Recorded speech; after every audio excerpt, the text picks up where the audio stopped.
तीर्थ नगरी पुष्कर में इन दिनों भागवत कथाओं का दौर जगह जगह चल रहा है। जगह जगह भागवत कथाओं का आयोजन किया जा रहा है, जिसमें भक्त काफी संख्या में शामिल हो रहे हैं। जहां आज पुष्कर के अंदर गौतम आश्रम में, गुलाबदास आश्रम में भागवत कथा का भव्य कलश यात्रा के साथ शुभारंभ हुआ, तो वहीं प्रेम प्रकाश आश्रम में 22 दिसंबर से 27 दिसंबर तक भागवत कथा का आयोजन किया जा रहा है, जिसमें काफी संख्या में भक्त उमड़ रहे हैं। भागवत कथाओं का दौर चलने से उसका पूरा धार्मिक रंग में रंगा हुआ है। वहीं गुलाबदास आश्रम में प्रतिदिन रात्रि को 8 बजे से 10 बजे तक नानी बाई का मायरा का भी आयोजन किया जा रहा है। गुलाबदास आश्रम के राजा राम जी महाराज ने बताया है कि आज गुलाबदास आश्रम में भागवत कथा का शुभारंभ हुआ, जो 31 दिसंबर तक चलेगी। कथा का प्रतिदिन दोपहर को 12 बजे से 3 बजे तक आयोजन होगा, तो वही रात्रि को 8 बजे से 10 बजे तक नानी बाई का मायरा का आयोजन होगा। इसी के अलावा गौतम आश्रम में भी आज से भागवत कथा का शुभारंभ हुआ है, जो दोपहर को 1 बजे से शाम 5 बजे तक कथा का रसपान भागवत कथाचार्य वेंकटाचार्य जी महाराज भक्तों को करवाएंगे। मैं अनिल कुमार पारासर, बदलता पुष्कर संपादक।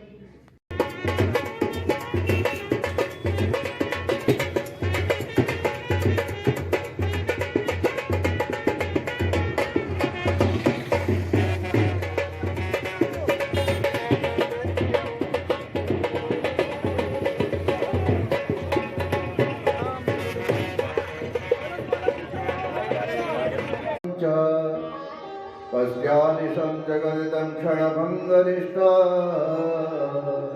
रसिको भवभक्तिनिष्ठा। बड़ी सुंदर बात आज गोकर्ण ने अपने पिता को कही है कि हे आसक्ति को आप समाप्त करो।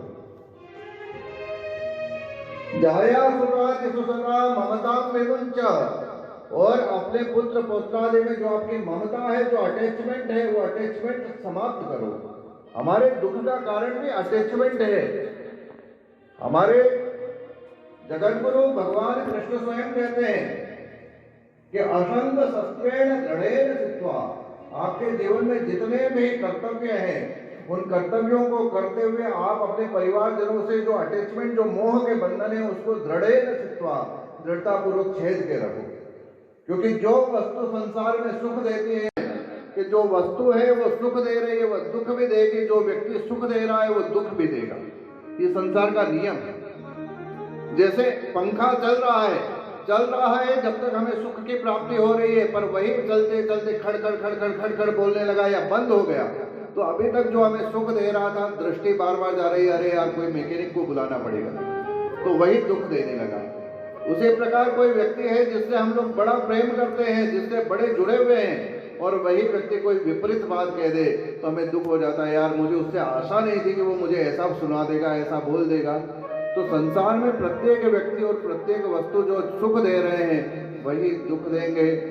तो यहाँ पर आत्मदेव को समझा रहे हैं पुत्र कि जाया सुतादिषु सदा ममतां विमुंच। मंत्रों का उच्चारण होता है, वहां सकारात्मक फैलता है, सकारात्मक ऊर्जा, और जितना सकारात्मक फैलता है उतना देवी संपदा जागृत होता है। सदाचार, शिष्टाचार, शौचार आदि गुण तो इस प्रकार से जागृत होता है। हवन आदि जब बंद हो गए तो देवताओं को आहार मिलना बंद हो गया, क्योंकि यज्ञ एक माध्यम है देवताओं को आहार प्रदान करने का। और जब देवताओं को आहार मिल गया तो कमजोर पड़ गए। जो असुर था, दोनों को हरा कर फिर भूतल पे भेज दिया कि जाओ तुम अपना रास्ता खोलो, अपना राह देखो। ये इंद्र, वरुण, अग्नि, ये जितने हैं ये पद हैं, तो उस पद से निकाल दिया गया और उनको भेज दिया गया कि तुम जाओ। और वहां पर दुर्दम असुर अपना राज्यपाठ चालू कर। जब अपने गुरु जी से बोले कि गुरु जी, बृहस्पति जी आप कुछ कीजिए, आप अपने वेदों से उठा के कुछ विधान निकालो, कुछ उपाय निकालो। हर उपाय तो वेदों में दिया हुआ है। बृहस्पति कहते हैं कि जो विधान है वो भी आप ही लोग से है, क्योंकि आप लोगों को जब आहुति मिलती है उसी के अनुसार कर्म होता है, उसी के अनुसार फल मिलता है। जब आप लोग आहुति ही नहीं मिल रहा है तो अलग विधान हम कैसे बता सकते हैं? जब मिलेगा तो विधान क्या बताएं हम आपको? तो आप अगर चाहें तो जिस हिसाब से आप उस वक्त को याद करें जब आदिशक्ति जगदम्बा ने महिषासुर को वध करके जब आपको बोला था कि जब जब